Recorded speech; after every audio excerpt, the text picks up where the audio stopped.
Setelah Allah menciptakan bumi dengan gunung-gunungnya, laut-lautannya dan tumbuh-tumbuhannya, menciptakan langit dengan mataharinya, bulan dan bintang-bintangnya yang bergemerlapan, menciptakan malaikat-malaikatnya ialah sejenis makhluk halus yang diciptakan untuk beribadah menjadi perantara antara Zat yang Maha Kuasa dengan hamba-hamba terutama para rasul dan nabinya. Maka tibalah kehendak Allah untuk menciptakan sejenis makhluk lain yang akan menghuni dan mengisi bumi, memeliharanya, menikmati tumbuh-tumbuhannya, mengelola kekayaan yang terpendam di dalamnya dan berkembang biak turun-temurun waris-mewarisi sepanjang masa yang telah ditakdirkan baginya.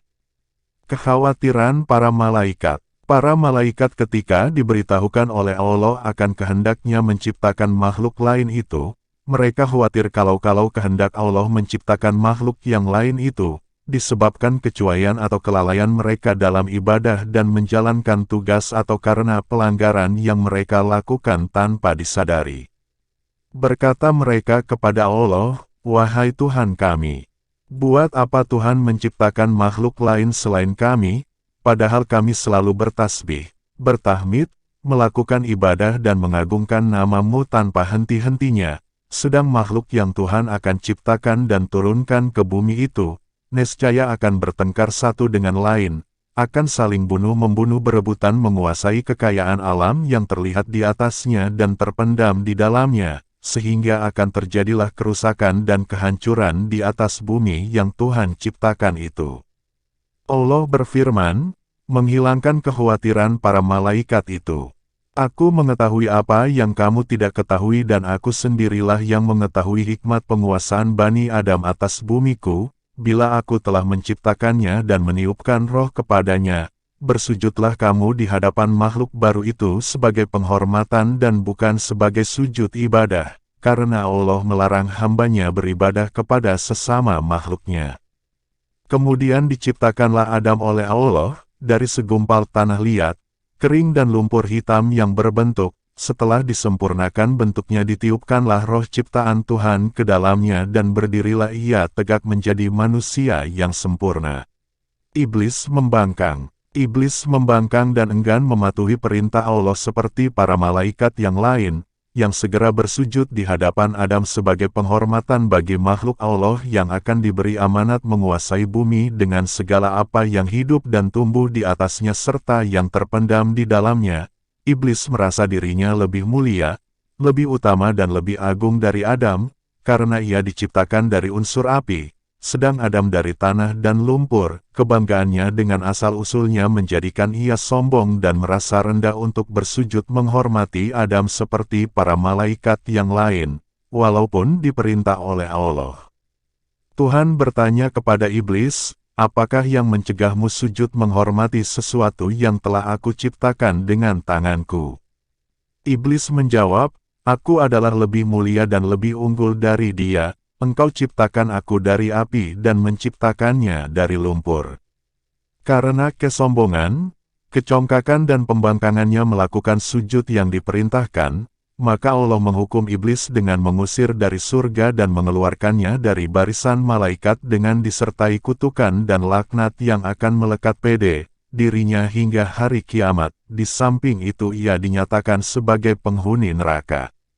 Iblis dengan sombongnya menerima dengan baik hukuman Tuhan itu dan ia hanya mohon agar kepadanya diberi kesempatan untuk hidup kekal hingga hari kebangkitan kembali di hari kiamat.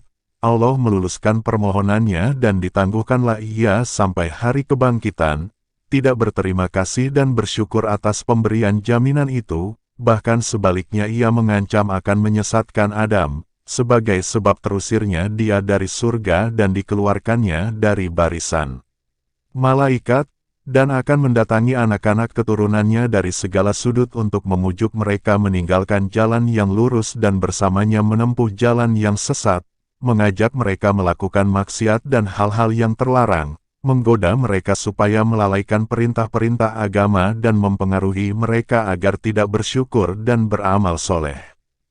Kemudian Allah berfirman kepada iblis yang terkutuk itu, "Pergilah engkau bersama pengikut-pengikutmu yang semuanya akan menjadi isi neraka jahanam dan bahan bakar neraka.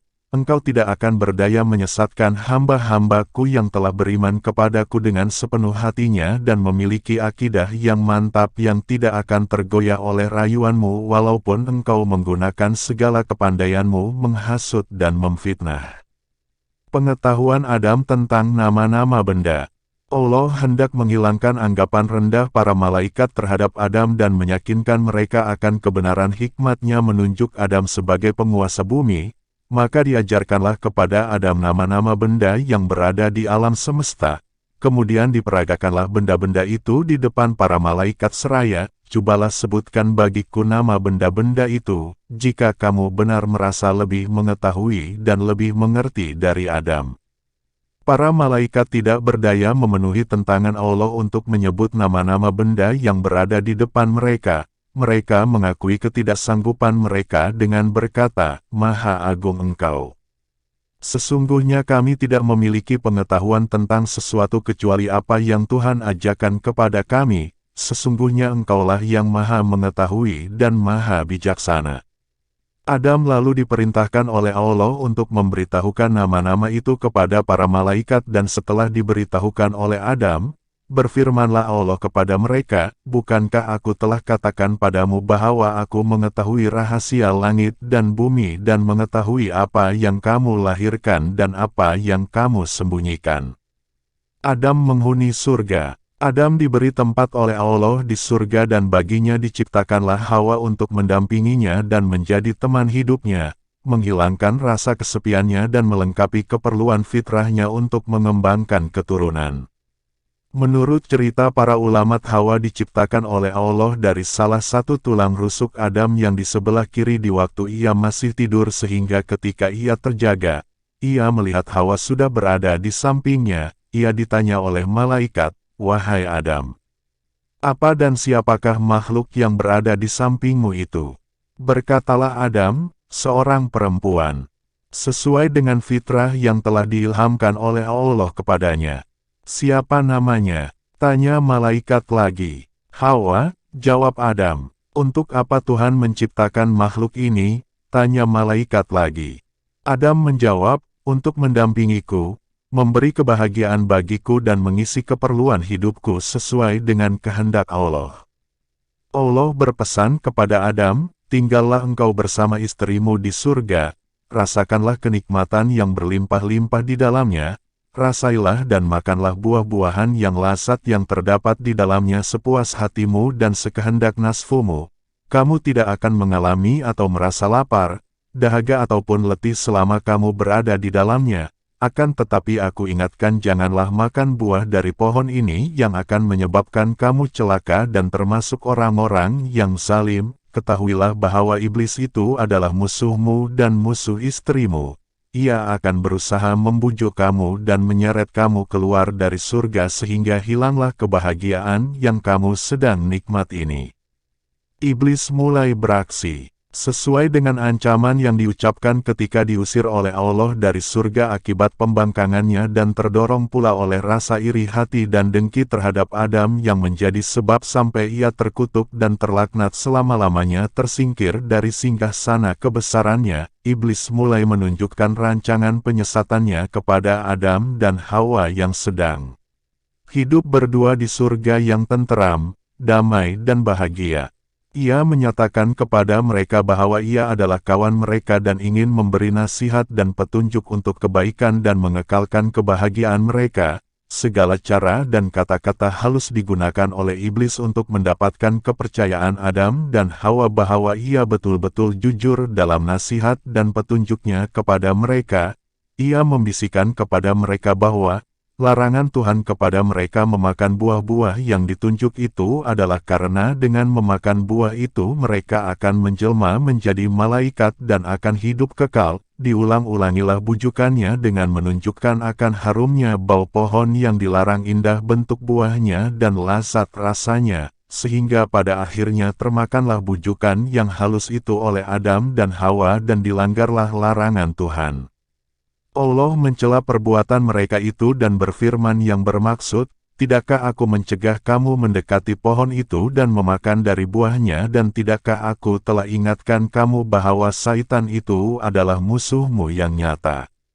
Adam dan Hawa mendengar firman Allah itu, sadarlah ia bahwa mereka telah terlanggar perintah Allah dan bahwa mereka telah melakukan suatu kesalahan dan dosa besar. Seraya menyesal berkatalah mereka, "Wahai Tuhan kami, kami telah menganiaya diri kami sendiri dan telah melanggar perintah-Mu karena terkena bujukan iblis. Ampunilah dosa kami karena nescaya kami akan tergolong orang-orang yang rugi bila Engkau tidak mengampuni dan mengasihi kami."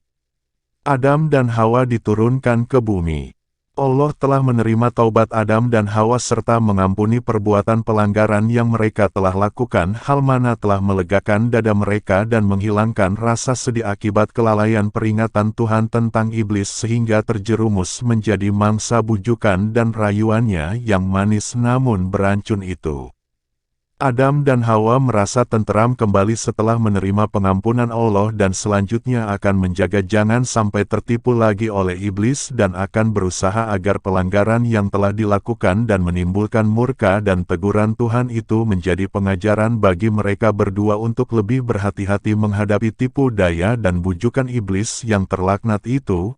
Harapan untuk tinggal terus di surga yang telah pudar karena perbuatan pelanggaran perintah Allah hidup kembali dalam hati dan pikiran Adam dan Hawa yang merasa kenikmatan dan kebahagiaan hidup mereka di surga tidak akan terganggu oleh sesuatu dan bahwa reda Allah serta rahmat-Nya akan tetap melimpah di atas mereka untuk selama-lamanya. Akan tetapi Allah telah menentukan dalam takdir-Nya apa yang tidak terlintas dalam hati dan tidak terfikirkan oleh mereka. Allah SWT yang telah menentukan dalam takdir-Nya bahwa bumi yang penuh dengan kekayaan untuk dikelolanya, akan dikuasai kepada manusia keturunan Adam. Memerintahkan Adam dan Hawa turun ke bumi sebagai benih pertama dari hamba-hambanya yang bernama manusia itu. Berfirmanlah Allah kepada mereka, "Turunlah kamu ke bumi, sebagian daripada kamu menjadi musuh bagi sebagian yang lain, kamu dapat tinggal tetap dan hidup di sana sampai waktu yang telah ditentukan." Turunlah Adam dan Hawa ke bumi menghadapi cara hidup baru yang jauh berlainan dengan hidup di surga yang pernah dialami dan yang tidak akan berulang kembali. Mereka harus menempuh hidup di dunia yang fana ini dengan suka dan dukanya dan akan menurunkan umat manusia yang beraneka ragam sifat dan tabiatnya berbeda-beda warna kulit dan kecerdasan otaknya. Umat manusia yang akan berkelompok-kelompok menjadi suku-suku dan bangsa-bangsa di mana yang satu menjadi musuh yang lain, saling bunuh-membunuh, aniaya menganiaya dan tindas-menindas, sehingga dari waktu ke waktu Allah mengutus nabi-nabinya dan rasul-rasulnya memimpin hamba-hambanya ke jalan yang lurus penuh damai kasih sayang di antara sesama manusia, jalan yang menuju kepada redanya dan kebahagiaan manusia di dunia dan akhirat. Kisah Adam dalam Al-Quran. Quran menceritakan kisah Adam dalam beberapa surah, di antaranya surah Al-Baqarah ayat 30 sehingga ayat 38 dan surah Al-Araf ayat 11 sehingga 25. Pengajaran yang terdapat dari kisah Adam, bahwasanya hikmah yang terkandung dalam perintah-perintah dan larangan-larangan Allah dan dalam apa yang diciptakannya kadangkala tidak atau belum dapat dicapai otak manusia bahkan oleh makhluknya yang terdekat, sebagaimana telah dialami oleh para malaikat tatkala diberitahu bahwa Allah akan menciptakan manusia, keturunan Adam, untuk menjadi khalifahnya di bumi, sehingga mereka seakan-akan berkeberatan dan bertanya-tanya mengapa dan untuk apa Allah menciptakan jenis makhluk lain daripada mereka yang sudah patuh rajin beribadat, bertasbih, bertahmid dan mengagungkan namanya. Bahwasanya manusia walaupun ia telah dikurniakan kecerdasan berpikir dan kekuatan fisikal dan mental, ia tetap mempunyai beberapa kelemahan pada dirinya seperti sifat lalai, lupa dan khilaf. Hal mana telah terjadi pada diri Nabi Adam yang walaupun ia telah menjadi manusia yang sempurna dan dikurniakan kedudukan yang istimewa di surga, ia tetap tidak terhindar dari sifat-sifat manusia yang lemah itu. ia telah lupa dan melalaikan peringatan Allah kepadanya tentang pohon terlarang dan tentang iblis yang menjadi musuhnya dan musuh seluruh keturunannya, sehingga terperangkap ke dalam tipu daya dan terjadilah pelanggaran pertama yang dilakukan oleh manusia terhadap larangan Allah. Bahwasanya seseorang yang telah terlanjur melakukan maksiat dan berbuat dosa tidaklah ia sepatutnya berputus asa dari rahmat dan ampunan Tuhan asalkan ia sadar akan kesalahannya dan bertaubat tidak akan melakukannya kembali. Rahmat Allah dan makfirahnya DPT mencakup segala dosa yang diperbuat oleh hambanya kecuali syirik bagaimanapun besar dosa itu asalkan diikuti dengan kesadaran bertaubat dan pengakuan kesalahan. Sifat sombong dan congkak selalu membawa akibat kerugian dan kebinasaan. Lihatlah iblis yang turun dari singgasananya dilucutkan kedudukannya sebagai seorang malaikat dan diusir oleh Allah dari surga dengan disertai kutukan dan laknat yang akan melekat kepada dirinya hingga hari kiamat karena kesombongannya dan kebanggaannya dengan asal-usulnya sehingga ia menganggap dan memandang rendah kepada Nabi Adam dan menolak untuk sujud menghormatinya walaupun diperintahkan oleh Allah.